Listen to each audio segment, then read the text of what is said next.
he like to pick fights with me because he doesn't do this with my sister. Yeah. I mean, it's just I don't know. I don't know why he doesn't do it with your sister too. I was gonna say it's a brother sister thing, but apparently not. And like I always ask him, why do you pick fights with me? And he said, because Latoya will hit me. Ah, I see.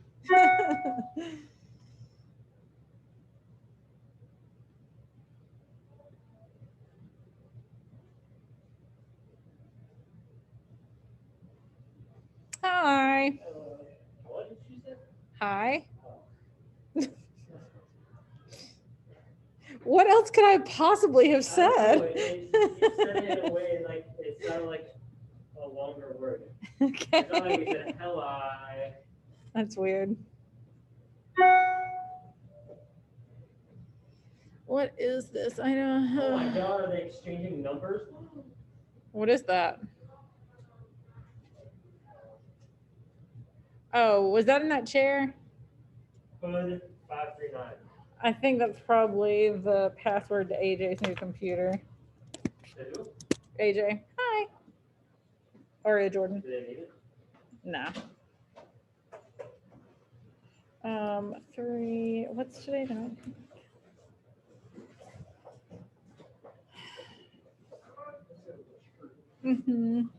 Hunter, how's Preston doing?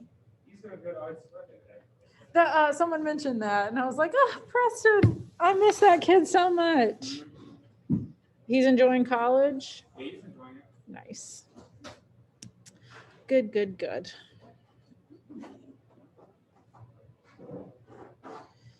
Oh, why did I turn that off? I want to project it. I'm ready for this day to be over. It's been very long. It has been so long.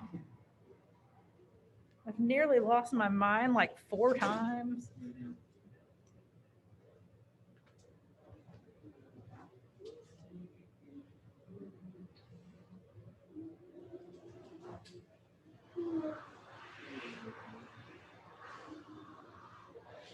Plus, it's so cold in here.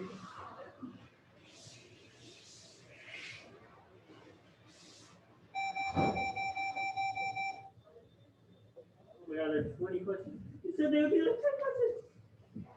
It's 20 this time? Yes. They're easy.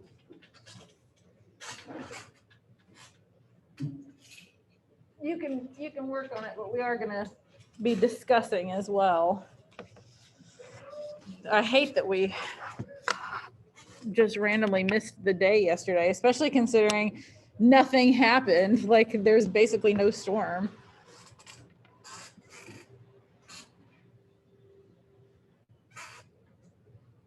Why is it so cold?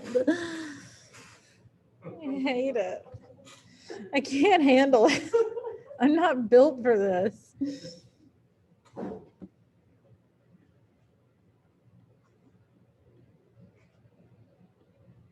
Whew.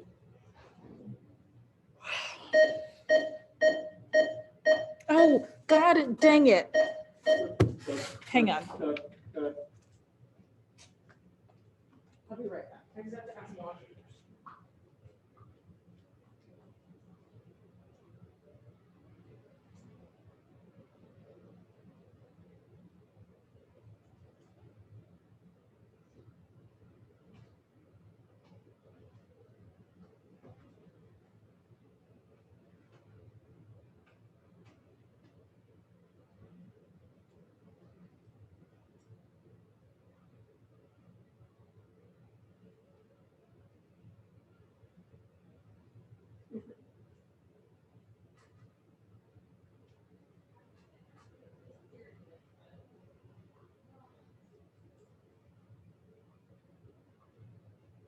I just remembered I have to take you guys outside for a fire drill. Huh? I have to take you outside for a fire drill. Okay. But I'm gonna wait and get these kids in here first. And then they're just gonna hang out on Zoom while we just take a little walk. Hey folks. Hello. I'm gonna wait just a minute and see if Madison shows up. I was just telling everybody Kayla and Kinsey that I have to take these guys on a field trip to do a fire drill during this period. So I'm going to do that pretty quickly and just kind of like leave you guys alone for a minute. Okay. I wish I didn't have to do it this period, but unfortunately I do. Has Madison been in other classes today?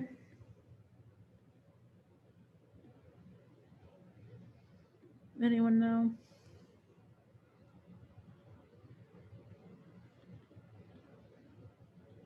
Okay, I'll mark her absent and see if she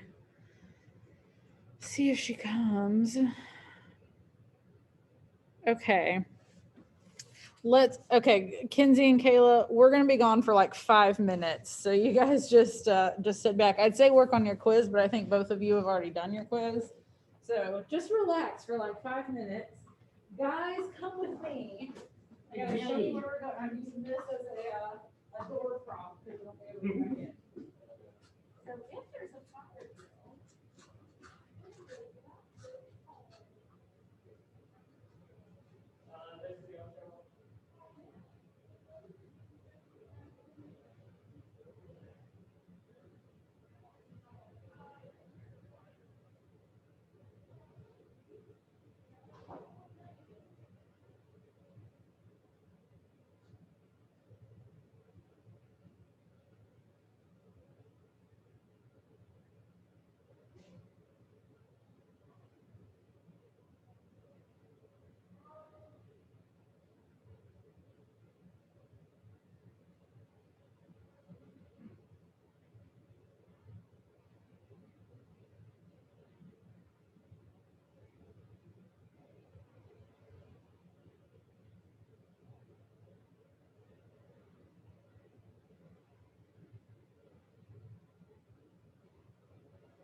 let's see if Madison has shown up. We're back. Thanks for bearing with us. Okay. So hi, welcome. Just to reiterate, your quiz is still due today. I know some of y'all worked on it yesterday and knocked it out. And the plan was to let you do it today, but I definitely still want to talk a little bit about the story. And hopefully I'll have some time to let you guys work on the quiz. But let's see, I have a few questions up here. Oh, okay. I actually wanted to show you like two things before I ask you guys questions.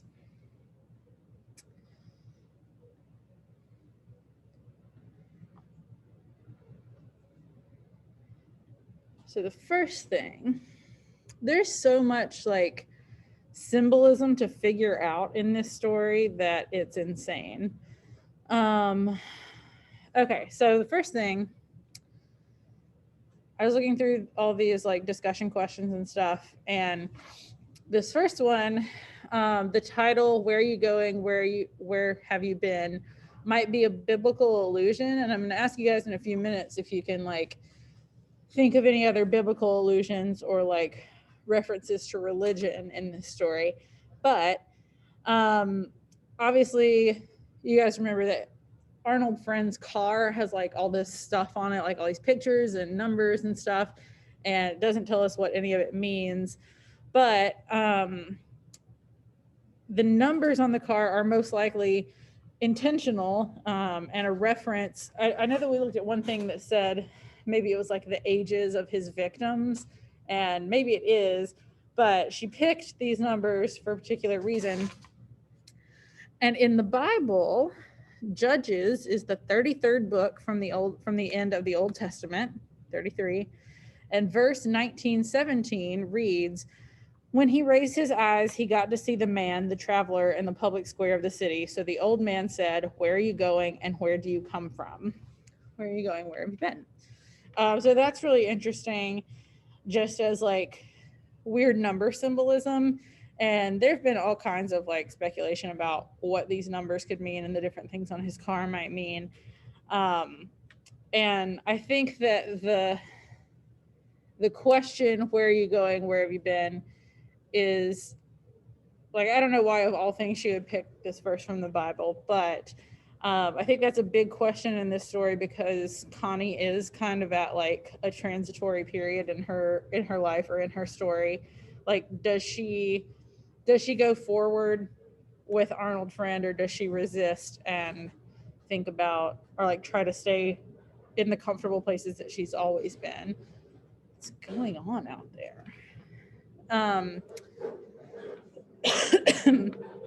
It's also interesting that she originally wanted to title the story "Death and the Maiden."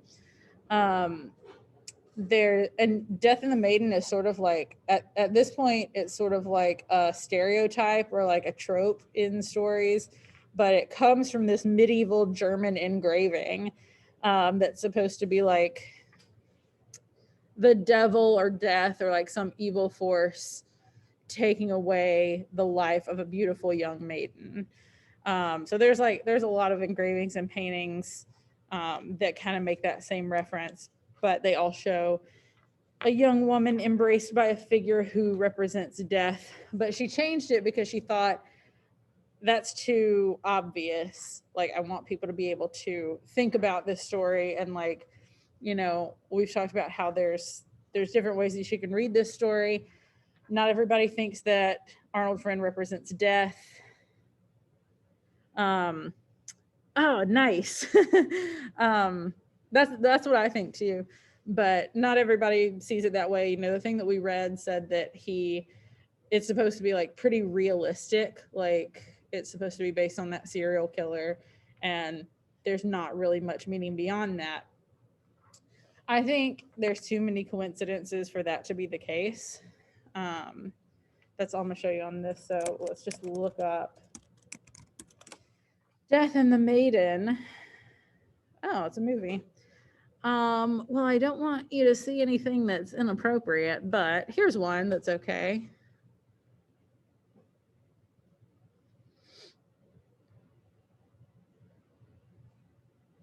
Oh, and this is apparently Schubert has a piece called Death and the Maiden, so that's cool.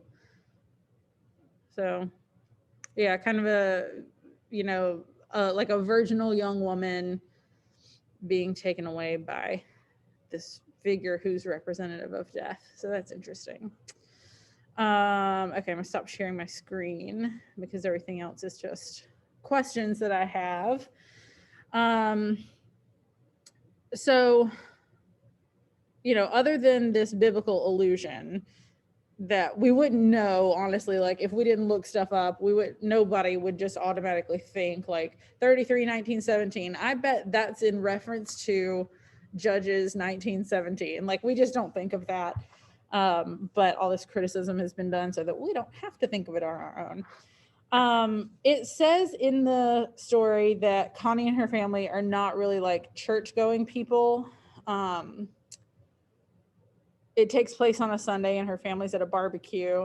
So maybe like traditional religion is not really a part of their lives. But do you guys see any other like references to religion or spirituality or like, I don't know, what do you think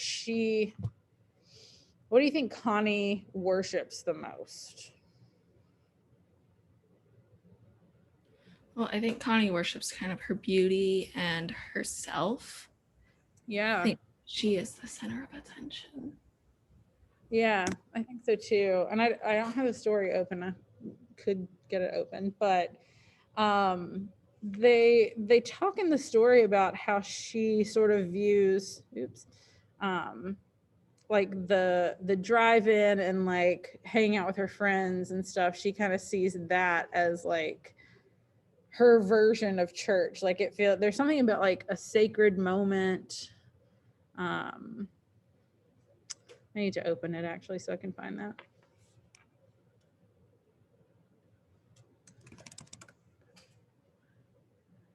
Where are you going?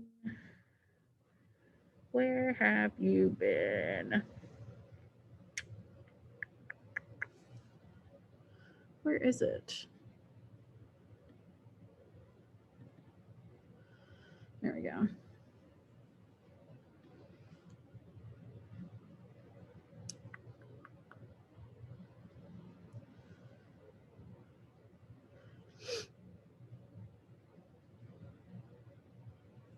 Oh yeah, here we go. When they go to this drive-in restaurant where the older kids hung out, they went up through the maze of parked and cruising cars to the bright lit, fly infested restaurant. Their faces pleased and expectant, as if they were entering a sacred building that loomed up out of the night to give them what haven and blessing they yearned for. They sat at the counter and crossed their legs at the ankles, their thin shoulders rigid with excitement, and listened to the music that made everything so good. The music was always in the background, like music at a church service. It was something to depend on. And there are several comments like that throughout the story of like the drive-in restaurant being sacred or like her version of church. And I think, yeah, like Kenzie said, she worships her own beauty and like this idea of being cool and pretty and popular. And that's what she focuses on the most. So she does have a very like, I don't know, she's not religious, but there's all this religious imagery in it, which is really interesting, I think, considering the fact that the antagonist is maybe the devil, maybe death, maybe just a serial killer. How do you think that her obsession with her looks leads to her downfall?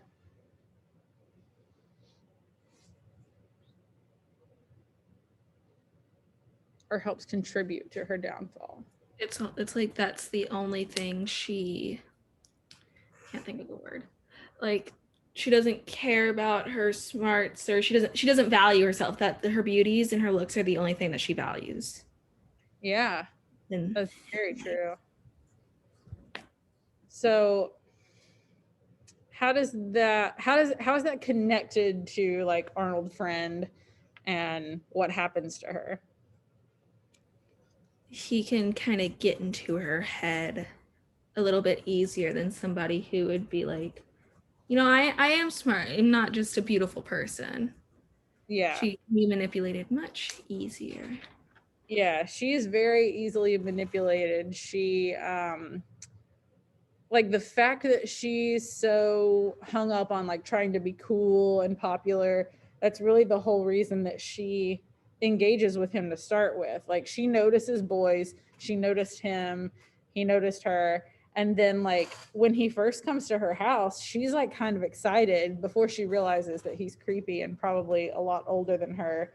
She's like making sure that her hair looks okay. Kind of like not quite flirting with him, but not rejecting his advances when he first gets there. And it kind of, I think he probably sensed this kind of like vulnerability or like this vanity in her and thought that like if I appeal to her vanity, then I'll be able to get my hooks into her. And he was right. I feel like in the beginning, she's really not a very sympathetic character. Like, I hate the way she talks about her family. She's like, I wish that my mom was dead and wish I was dead and we just didn't have to deal with this anymore. And like, poor dumb old June who doesn't know how to dress for a barbecue and stuff. But by the end, we're a lot more sympathetic towards her. How does that shift happen? Okay, did you say they might feel sympathetic towards her, or she might feel sympathetic towards them? That we would feel sympathetic towards her. Like in the beginning, we don't really like her because she's so vain and she says these horrible things. Yes, Kayla pointed out bald dad and her bald, quiet father. But by the end, we're a lot more sympathetic to her. So what causes that shift in our opinion? She shows like kind of actual fear and another emotion other than being mean and spoiled. She realizes that like, oh, I'm not gonna be able to sleep in my own bed, see my parents, see my sister. She realizes that she kind of took life for granted. Yeah, 100%. Is Yeah. that what you're gonna say, Julius? Yeah, like she becomes more like fragile and like expresses more relatable emotions. Like, well, yeah. Like fear.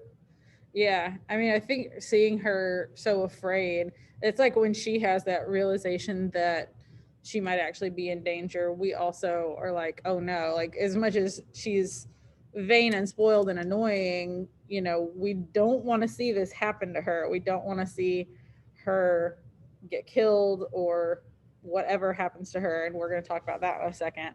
But I think, yeah, like showing when she finally starts showing vulnerability, that's a major thing because earlier in the story, she's very much like not concerned with what other people think of her. And like, she's just worried about like putting on a good front. And there's a line towards the beginning where it's something like everything about Connie had two sides to it. Like on one hand, she was like outgoing, and I could probably actually just find that quote because I sort of know where it is.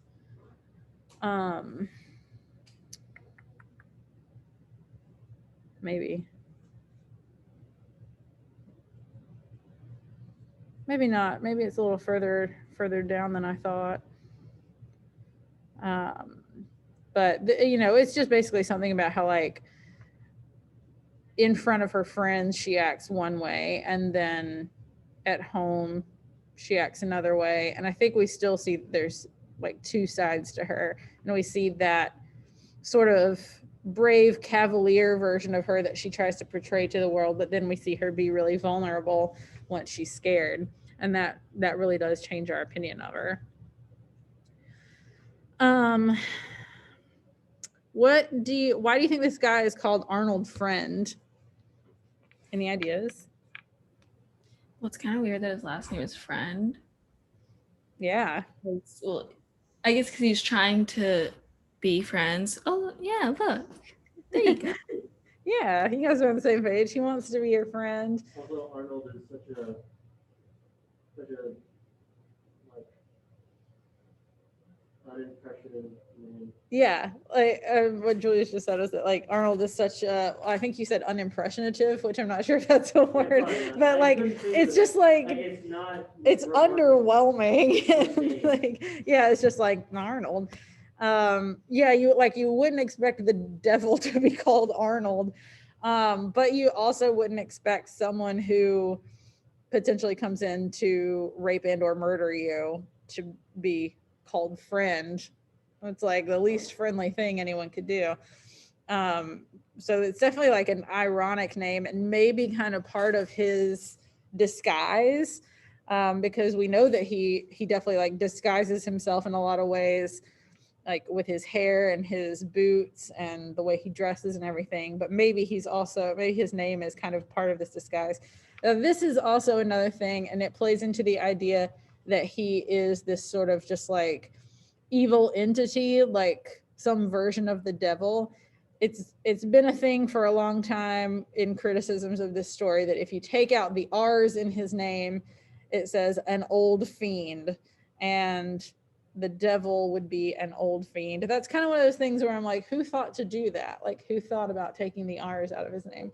So I don't know quite if I buy into that, but I do kind of buy into the idea that he's this evil entity. So I'm willing to go along with that. Oh shoot, I hate that I X'd out of this one thing because I found, for the first time in my life, I found an interesting idea about Ellie today. I wish that Madison was here because when she was leaving the other day, she was saying some really good ideas and theories about like what could be the deal with Ellie. You don't think he's human. Is that because, wait, are you talking about Arnold or Ellie? Both.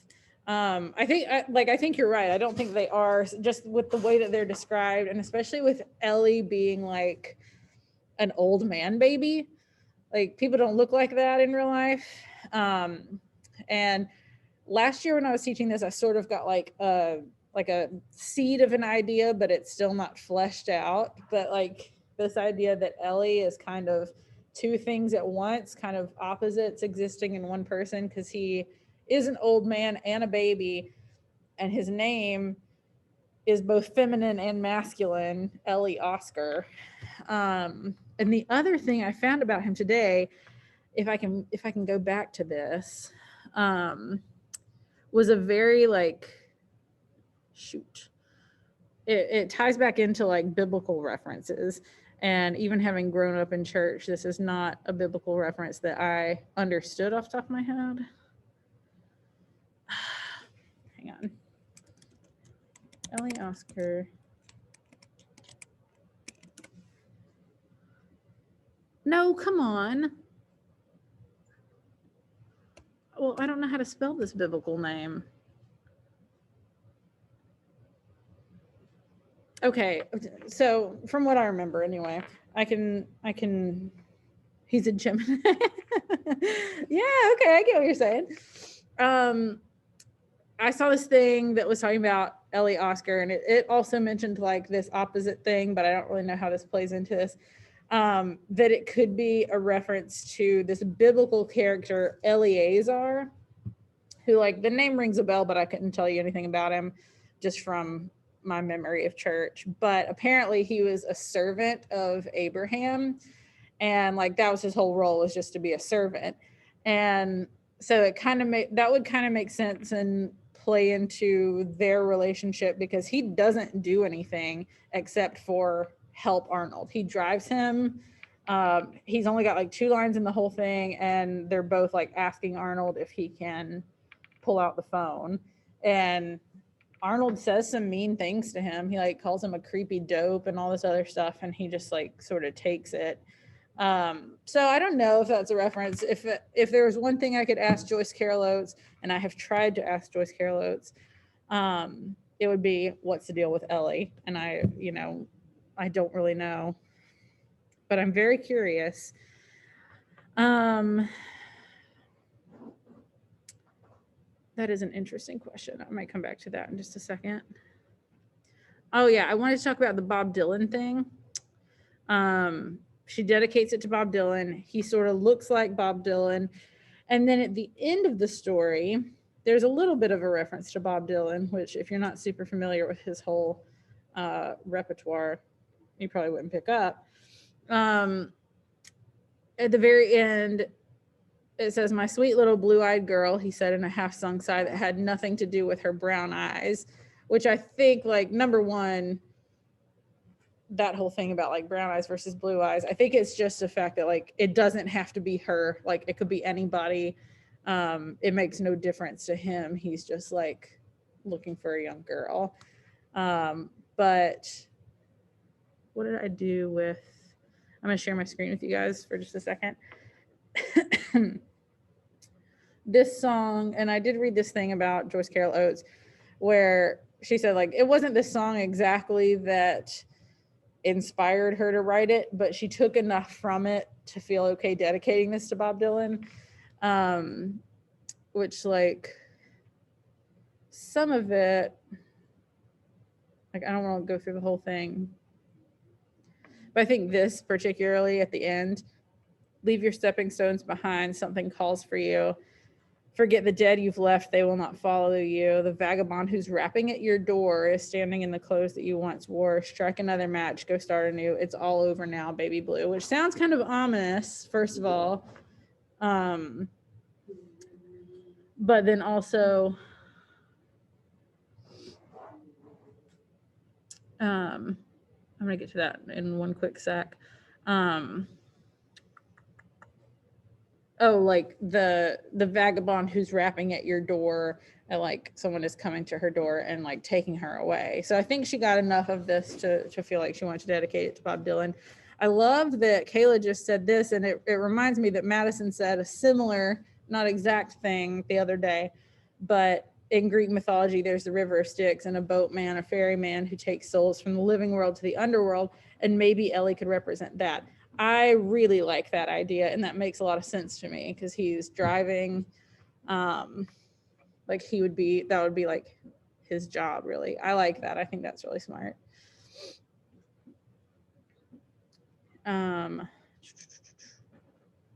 Nope, I'm done with Bob Dylan. But then also like music plays such a big role in this story. Like how she talks about how the rock music was sort of like church music to her. And, you know, you can kind of see it as a gateway to like sending her down this path, just like her wanting to hang out and like listen to music. And there's the whole thing with the radio man too. In fact, there's even one point where Arnold's voice becomes the voice of the guy on the radio, which I feel like that's enough to tell me that he's not totally like human. That's weird. But would maybe be like a comforting voice to her in that moment. Okay. Now I want to ask about some like interpretation questions. Where in the story, first of all, what do you guys think about Arnold Friend? Like, do you think that he is death? Do you think he's the devil? Do you think he's just a serial killer? I don't want to say just a serial killer. That's bad enough. But like, is he fully human? What do you guys think? I think he's just a weird, creepy guy. I mean, of course, there are things that show that he could be the devil, Mm-hmm. but I really think he's just a weird, creepy old serial killer. But if he is the devil, then why choose Connie? If that's a good question. If he is the devil, why choose Connie? I mean, I could see it being a matter of like, you know, he was there at the drive-in restaurant, and I could see that being like sort of a feeding ground for him to try to like find victims. That makes sense because they're all concerned with like being cool and being young and alive and like figuring out sex, and that seems like, you know, Satan's kind of deal.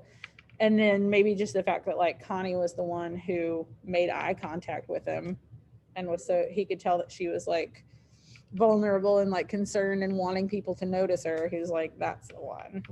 Could be.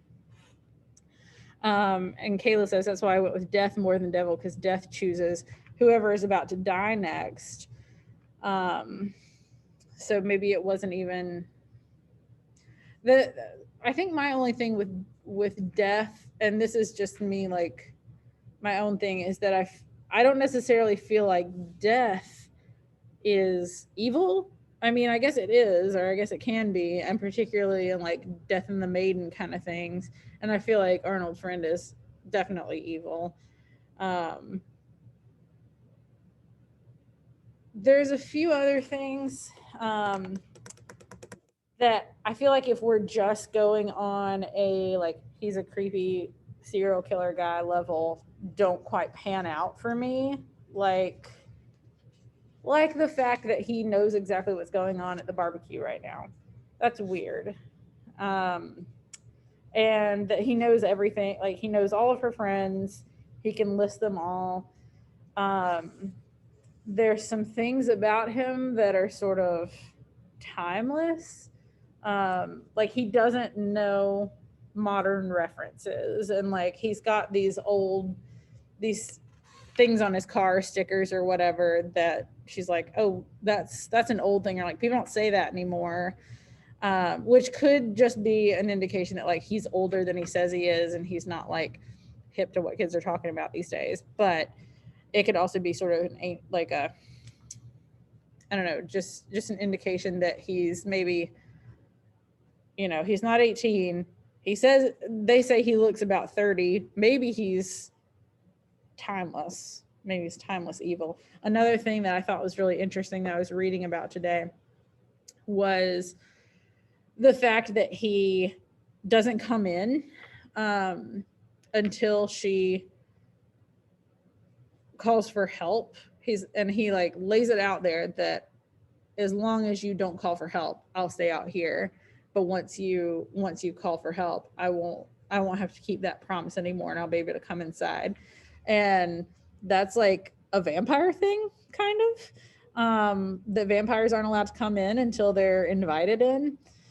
And vampire, not that I think he's a vampire, I don't, but that vampires are this sort of like timeless ancient evil, and maybe he's got that in common with them. I thought that was interesting. I had never thought about that specifically before. And the other thing that kind of sells me on him being more of this like ancient evil entity is when he's talking about the woman who lives down the road, and she keeps saying like that woman is dead, and he's like so he's like, but do you like her? That's what I'm asking. Like, I'm asking about this woman, and she's like, that woman's dead. And it just doesn't seem to make a difference to him. And I feel like maybe to him they're the same thing, or that like just because somebody's dead doesn't mean that he doesn't know them, which I think that could kind of play into either him being death or this sort of ancient evil entity.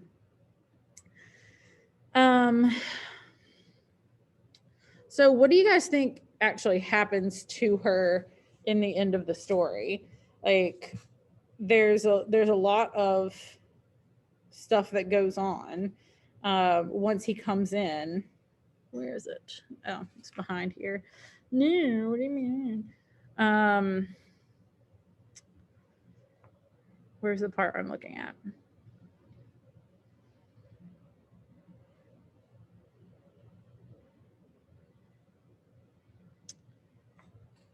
Yeah, he's like, I'm not going to come in. You come on out. And then she runs into the back room and picks up the telephone. There's this thing, something happens to her in that moment. And like, clearly he has come inside. Something roared in her ear, a tiny roaring, and she was so sick with fear that she could do nothing but listen to it. The telephone was clammy and very heavy, and her fingers groped down to the dial, but were too weak to touch it. She began to scream into the phone, into the roaring. She cried out. She cried for her mother. She felt her breath start jerking back and forth in her lungs as if it were something Arnold Friend was stabbing her with again and again with no tenderness. A noisy, sorrowful wailing rose all about her, and she was locked inside it the way she was locked inside this house. After a while, she could hear again. She was sitting on the floor with her wet back against the wall. And then he's like, all right, you're going to come with me, come outside. She does. She thinks, I'm never going to see my mother again. Like, this is the end for me. Her blouse is all wet. And then at the end, she goes with him. And it's like she's sort of outside of her own body. She's like, she's watching herself do this. And then she was taken up just the same by the vast sunlit reaches of land behind him and on all sides of him. So much land that Connie had never seen before and did not recognize except to know that she was going to it. So what happens? Like, what's going on?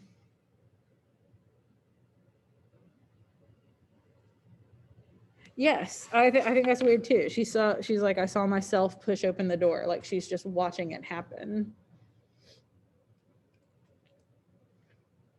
Does she, I mean, I think it's clear that she goes with him, but like, what do you think is happening to her in the, like, when she tries to use the phone?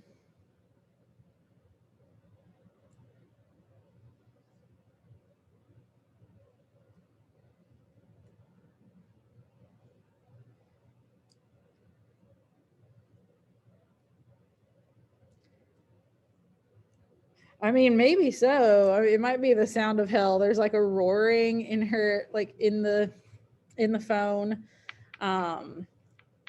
It's clearly like it's traumatic. The way that it's described, and like she's wet, so like maybe she sweat through the, like, I don't know, maybe she's bleeding. It does talk about like stabbing her. I think typically people either read it as like he's killing her, he's stabbing her, or that he is raping her then. And then at the end, when she goes with him, she's like, when she's watching herself, she's like having an out-of-body experience because she's dying or dead. Do you guys think she is dead in the end? Getting what? Do you think she's dead in the end? Oh.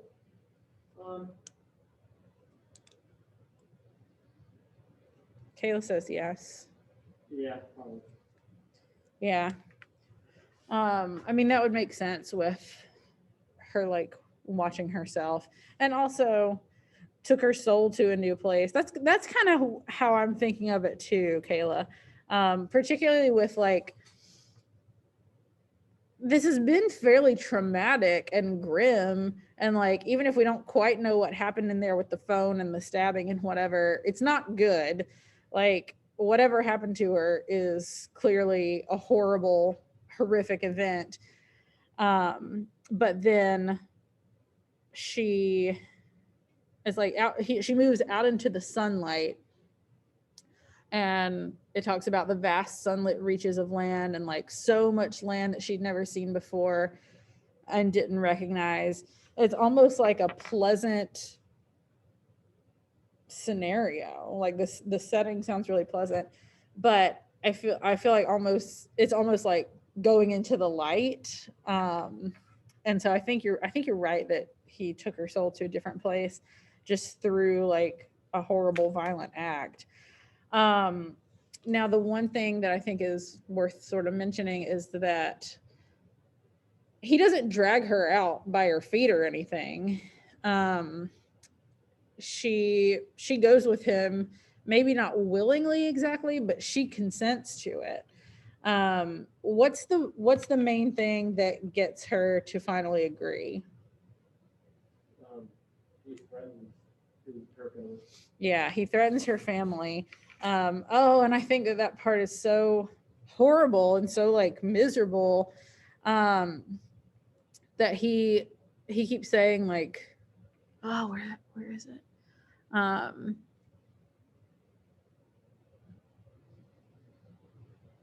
the way that he talks to her at the end is so creepy. Like, the place where you came from ain't there anymore, and where you had in mind to go is canceled out. The place you are now inside your daddy's house is nothing but a cardboard box I can knock down anytime. You know that and always did know it. Like, it's so creepy and just ugh, gross.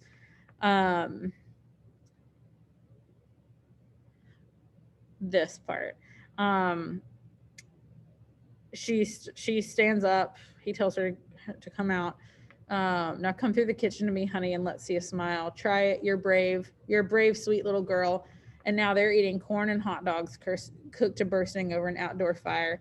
And they don't know one thing about you and never did. And honey, you're better than them because not a one of them would have done this for you.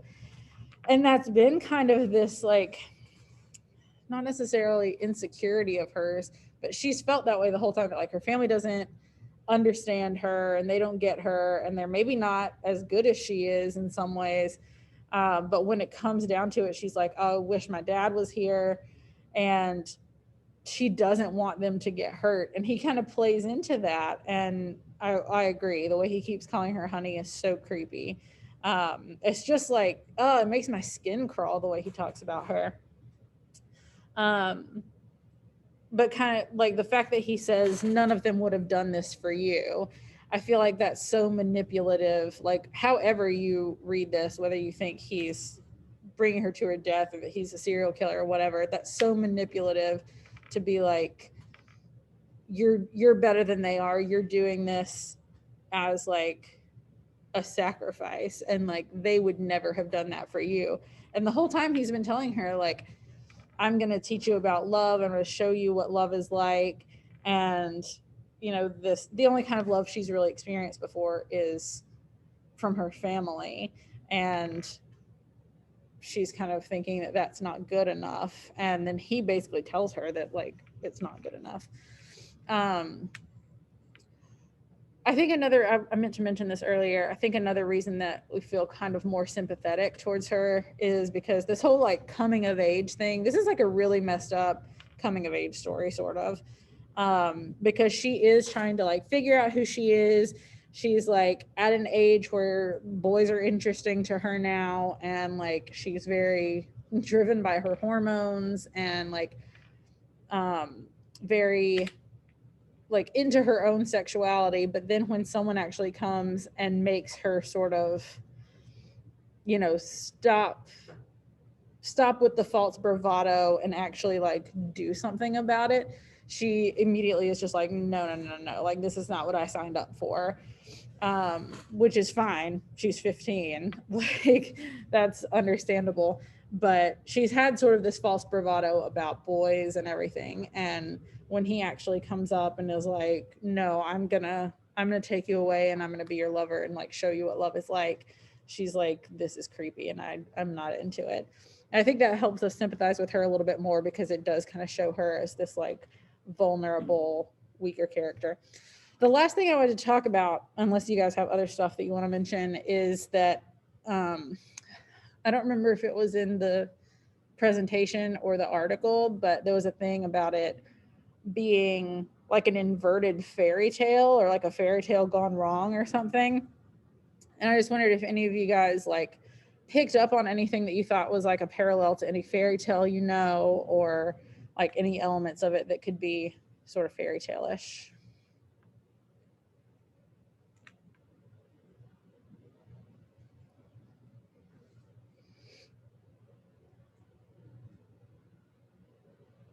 Okay, the one thing that I kind of picked up on, and especially like, I'm glad I just read this because it made me remember that I wanted to talk about it.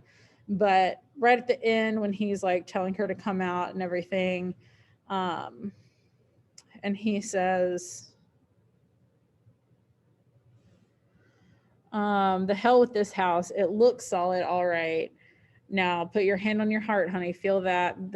Actually, that's not the part. Just kidding. Now come out through the kitchen to me. Let's see a smile. You're a brave, sweet little girl. Shoot, where is it? The thing that he says about, like, your fudge. Oh, okay. Here it is. The place where you came from ain't there anymore, and where you had in mind to go is canceled out. The place you are now, inside your daddy's house, is nothing but a cardboard box I can knock down anytime. You know that and always did know it. It kind of makes me think of the Three Little Pigs, like I'll huff and I'll puff and I'll blow your house down. Like he's basically standing outside. I mean, in a lot of ways, he is a big bad wolf character, and he's standing outside basically saying, little pig, come out.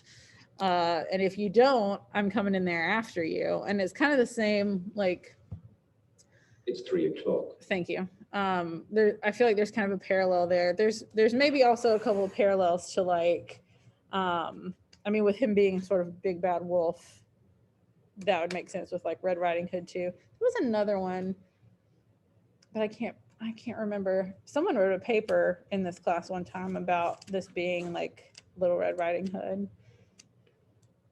I think it might have been Angelina. That was really interesting. Okay, we've only got like 3 minutes left. I agree. Like most fairy tales originally are pretty dark, and usually have some sort of like pretty grim lesson. No pun intended, because a lot of them were written by the Brothers Grimm.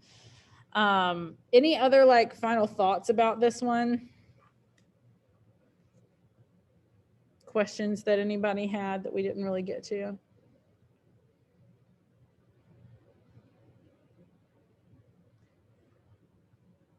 I'm glad. I like this story too. One of the things I like about it is that there's just so much to pick apart. Like I've taught this story a few times. I did this story in school, and I keep finding new stuff and like new questions. I keep reading more and more about it. I think it's just so interesting because there's just so much that you can pick apart and that you can interpret in different ways. I love that. All right. Well, if that's all, then I'm going to let you guys go. We've got like 2 minutes till the bell. So I hope everybody has a great weekend, and I will see y'all Monday.